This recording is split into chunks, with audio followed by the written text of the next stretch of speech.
This opportunity was given to us by our open elective faculty Siva Prakash ji, RS and GIS faculty from SRM University. Hello everyone. Today we are giving a presentation on agriculture studies and how remote sensing and geographic information system have a great and significant effect on agriculture studies. So first of all, let me tell you what is agriculture studies. Uh, basically the study of agriculture is defined as agriculture, science and or agriculture studies. Agriculture science is a multidisciplinary field that comprises of a variety of scientific, technical, and business subjects. It promotes the efficient production of quality of food in the agricultural food industry and on the farm linked to the farming. Agriculture field includes horticulture, farm management, businesses, and industries which buy and process farm products, manufacture agricultural machinery, banking activities, research for improving quality and quantity of farm products, etc. And now I'd like to tell you how in India agriculture science should be more focused on in today's world. And as we know, as in India, 70% of the water resources are used for agriculture. And due to many factors like increased urbanization and industrialization, and also the intensive and excessive use of agriculture chemicals and fertilizers, problems of water pollution, groundwater depletion, waterlogging, salinity, and desertification is on the rise. These modern problems are rising rapidly and mitigating the agriculture produce throughout the entire world. To tackle these modern problems, the need for agriculture studies is ever rising and is one of the main hope to take agriculture back to its original position. Now, as for the importance of remote sensing and GIS, well-developed GIS systems are used to protect the environment. It has become an integrated and well-developed and successful tool in disaster management and mitigation.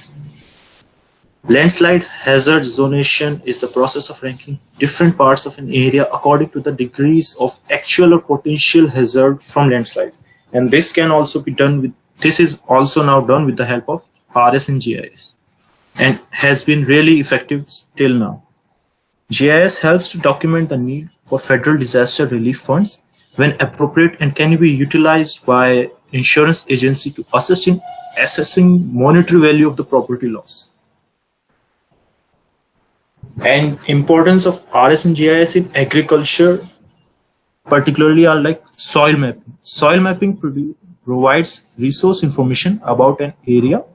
It helps in understanding soil suitability for various land use activities and determination of land cover and land use. GIS helps us, and first of all, land cover. Land cover means the feature that is covering the barren surface. Land use means the area in the surface utilized for a particular use, and we can determine it with the help of GIS. Irrigation management. Water availability for irrigation purposes for any area is vital for crop production in that region. It needs to be properly and efficiently managed for the proper utilization of water. And GIS helps us in determining what kind of irrigation is best suitable for that area. So RS and GIS are very important in agriculture in today's world. This was Vaibhav, and now the further presentation will be carried on by Anusha. The first paper of our literature review study is titled as Integrated Assessment of Groundwater for Agricultural Use in Mewat district of Haryana using GIS. It was published in the Journal of the Indian Society of Remote Sensing in the year 2016. To give you a brief introduction of what the paper is about, it first states that groundwater quantity and quality has been declining in the states of Rajasthan, Punjab, Haryana, and Delhi. Thus, it's important to study groundwater quality, vulnerability, as well as potential in order for proper irrigation of crops. So the study demonstrates integration of groundwater potentiality, quality and vulnerability using multivariate clustering approach to decipher integrated groundwater assessment map. First of all, the quality, potential and vulnerability modeling is done in the different zones of Mewar district, and they are assigned classes from 1 to 5, which are ranked high to poor. The outputs are finally integrated together to create a final groundwater assessment map. So title for paper 2 is Multi-Criteria Land Sustainability Analysis for Agriculture in Hilly Zone. So we are going to use remote sensing and GIS approach. So this paper was taken from the journal Computers and Electronics in Agriculture 2015. So authors were Rajendra Zolekar and Vijay Bhagat. So let me give you a brief about this paper. So fine resolution IRS P6 LISS 4 satellite datasets are useful for LSA. So MCE and AHP techniques are useful to detect suitable lands for agriculture. Ranks of criteria are based on experts' opinion and correction analysis. Assigned scores of sub-criterion are based on literature survey and fieldwork. Reviewed lands are highly, moderately, marginally and not suitable for agriculture. So we have divided the land basically on 4 categories: highly, moderately, marginally and not suitable for agriculture. So I will be explaining about this paper in short. To discuss the methodology, first we discuss the quality modeling, groundwater quality modeling. It uses the weighted index method. In that, sodium absorption ratio, electrical conductivity and residual sodium carbonate are the key parameters. Their relative weights are taken and the individual weight of the parameter is calculated using the given formula. Then the quality rating of the parameter is calculated using the concentration of individual parameter in each sample, Ci, and standard concentration value of each parameter, Si. Now, the individual weight of parameter and Si are taken to calculate the groundwater quality index, GWQI. This GWQI is generated for 57 locations in the entire region for which water quality data was available. Then the entire area was reclassed into 5 classes, that is very good, good, moderate, poor and very poor based on the values. Next, the groundwater potential is calculated using principal component analysis that uses weighted overlay index method. 8 thematic layers were evaluated to delineate groundwater potential zones to get 8 variables. The relative influence of the variables was determined and the ranking was done based on PC loading plots. The importance of parameters is given according to the third bullet point, that is soil type is the most important, followed by land use, land cover, then slope, lineament, geomorphology, DEM, drainage density and rainfall density. These were assigned on a scale of 1 to 5, where 1 is assigned to the class which has minimum impact on groundwater potential. Maximum percentage influence was given to soil types because coarser soil has more groundwater potential, therefore it was given higher ratings, whereas lower to finer soil was given lower ranking. Similarly, in land use, land cover, higher rates to water and agricultural class and lower rates to built up and wastelands. In geomorphology, high rate to alluvium soils and low rate to structural hills, DEM, whereas in DEM, slope classes and lineament density and drainage density, the reverse order was followed where 1 was given for high potential and 5 for low potential. Next, the groundwater vulnerability was modeled using the drastic method, where D stands for groundwater depth, R for net recharge, A for aquifer media, S for soil media, T for topography, I impact of Weddow's zone, and C for hydraulic conductivity. This drastic index was calculated for each cell or polygon on the map. The given formula at the at the bottom of the screen, drastic index, uses R, which is rate, and W for weights of the individual parameter class range. Now all of these parameters were assigned weights ranging from 1 to 5. The most significant parameter was given higher weightage. Higher rating was given to shallow groundwater depth, as percolation of contaminants is more rapid to shallow water compared to deep groundwater. Net recharge, high rates to areas with higher net recharge rate, was calculated using the slope, rainfall, and soil permeability information as given below in the formula.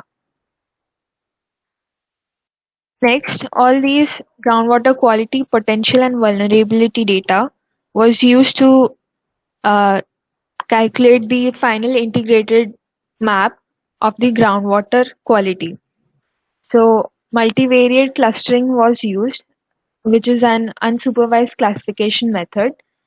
The maximum likelihood classification method uses both variance and covariance of the class signatures, and each cell is assigned to one of the 5 classes. So the output raster maps of quality, potential, and vulnerability was taken as input into the MLC method, and an iterative self-organizing cluster was generated. So for each of these cells, for each of the regions, a probability was calculated using Bayesian decision rules. The region had to achieve a probability of less than 2% of these cells so that a particular conclusion could be drawn. The actual probability values for each cell and class were determined from the means and covariance metrics for each class. The first diagram shows the parameters taken into consideration for calculating the integrated groundwater assessment map. The groundwater quality map here is the output of the quality calculated for each of the zones. The second input is the groundwater potential map as given. The third is the vulnerability map. Now, all of these 3 maps were used as input, and the output is this integrated groundwater assessment map, where all the zones in the entire region are classified into one of these 5 classes. So, based on the output results, all of these 5 regions were categorized as very good to very poor land areas with respect to groundwater quality, which is given in the below table. Zone 1 was seen to be a good area for agriculture as it has good quality groundwater, moderate potential, and less vulnerability to contaminants. Whereas Zone 5 was seen as a poor area for agriculture because of the low quality of groundwater. Thus, the integrated assessment map can be used to determine what is the quality of groundwater in a particular area and whether that area can be used to sow which kind of crop. All this information can be used by farmers in that area to realize what kind of crops, whether mustard or any other nuts can be used, nuts or wheat can be used to grow in that area. Next, Rahil will explain or discuss the second paper. Okay, so I'm not gonna bore you with the theory. Let's dive into facts and figure. But a little introduction or abstract for the paper 2. So let us just go through this and then we will go into that input and output stuff. So graphic components such as slope, soil depth, erosion, moisture, water holding capacities, texture, and availability of nutrients have great impact on agriculture production. So suitability analysis can help to formulate the strategies for improvement in agricultural productivity. GIS-based multi-criterion decision-making approach using IRS P6 LISS4 dataset are used to analyze land sustainability for agriculture in hilly zones. The experts' opinions correlation analysis were used to decide the ranks of influencing criterion, whereas pairwise comparison in comparison for super decision software used to determine the weights. So this was the software used, and the scores for subparameters showing internal variations within the criterion assigned based on the field work and reported norms in published literature.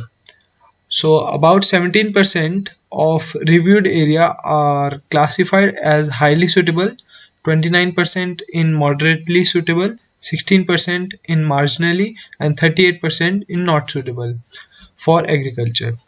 So land suitability classes, that is highly suitable, not suitable in suitability map, are precisely estimated than the classes moderately suitable and marginally suitable, both in producers and users point of view. So the methodology, techniques and findings of this study can be useful to assess the land suitability for agriculture in hilly zones.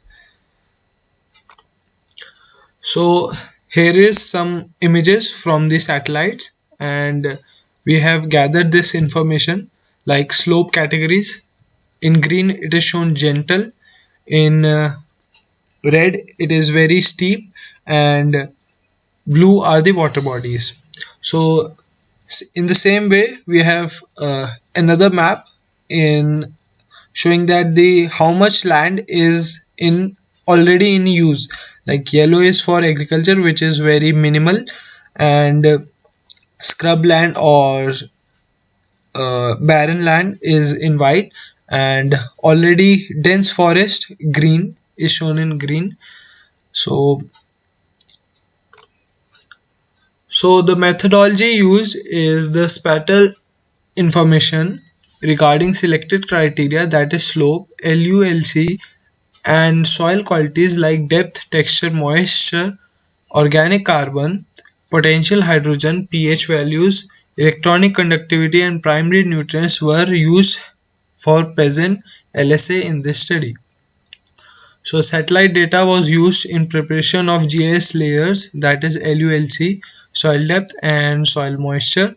The topo maps, this were used to prepare slope map, whereas OC, MW, HC, pH, EC, nitrogen, phosphorus, potassium maps were estimated using interpolation technique and laboratory data of soil analysis. So moderate resolution satellite data, that is TM 30 meters, ETM 28.5, sorry, IRS 1D LISS 3 23 meters, spot 5 10 meters is widely used in LSA to detect the potential sites for agriculture, plantation, irrigation, watershed management, settlement and industries. So input. So for the input, we have already taken the images from the satellites and all the other information we have collected from, like soil samples. So, 74 soil samples were collected from selected sites using stratified random sampling method. So the strategies for random sampling were designed based on the distribution of slope, soil depth and LULC.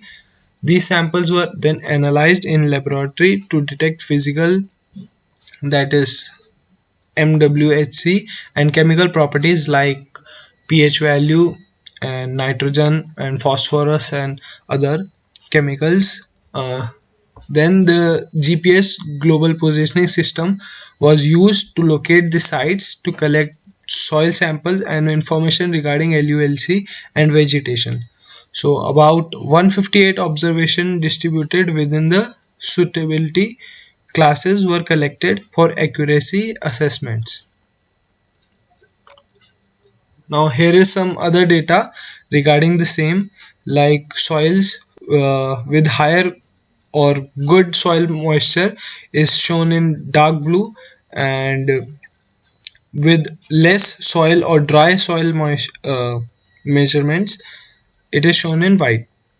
And the soil erosion intensity, like highly eroded soil is shown in dark green, and slightly eroded is shown in light green. So now processing of input data. So what are we gonna do with this huge data set? So deep soils are favorable for growth and development of plant roots with higher supply of nutrients and minerals. We all know that.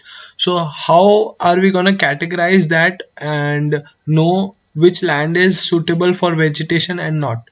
So two scientists assigned a score of 10 to deep soils and lesser than 1 to thin soils with rocky patches, 7 scored to assign moderate deep soils, and the stiff slope at foot hill zone. Marginally deep soils are distributed on macro terraces, assigned the score 6. Shallow soils with low WHC show crops like Nagali, Verai, Kusharasani, etc. assigned score of 4. Soil MWHC shows positive association with soil depth 0.95. So therefore, similar scores were assigned to the classes of soil MWHC, that is high, moderate, low and very low. So this formula was used, and this was found by this scientist in 2009, where S is the total LS score, WI is the weight of the LS criteria, XI is the sub criteria score of I, and LS criteria N is total. So all this data, and with these parameters here, we are ranking and giving the output for vegetative soil lands or land fields which can be easily used for agriculture purposes. So let me show you the output. So output accuracy, overall accuracy of classified map is estimated about 90%, 98.38 to be precise, with variation in producers and users accuracy. The highly suitable lands and not suitable lands are estimated 97.36 and 97.67 accuracy for producers, and 90.24 and 95.45 for users respectively. The weights of the selected criteria calculated in AHP analysis and assigned scores of sub-criteria were used in WOA to map the LS of agriculture. So LS for agriculture categorized into 4 classes, that is highly suitable, moderately suitable, marginally suitable and not suitable at all. So let's see some graphs. So here is the distribution of organic carbon. So the soil for highly suitable are shown in pale yellow, and which is not suitable is shown in red, and water bodies are shown in this blue region. So land rich in organic carbon is shown in the map. This allows us to tell where the crops can be grown and cultivated. So the final output, taking all the parameters in account, is something like this. So the land suitable for agriculture is shown in yellow, and moderately suitable land is shown in blue, and marginally suitable in red, and not suitable at all is in gray. The other part, white part, is as shown in water bodies. So this account, yellow highly suitable land for agriculture accounts for 17%, moderately suitable for 29%, marginally suitable for 36%, or not suitable for almost 35%. So now Vaibhav will take over to conclude this presentation. So from the above two papers, we conclude that RS and GIS has become an extremely important part of the agriculture, and more so in the areas with less fertile soil, less irrigation facilities, and land with different soil cover and soil pH. GIS technology is useful for increasing production and reduction of cost and effective management of the land. GIS precisely record and publish agricultural data for operating agriculture and funding schemes, and remote sensing data provides early warning systems, so it can be possible to improve information on crop conditions. Thank you.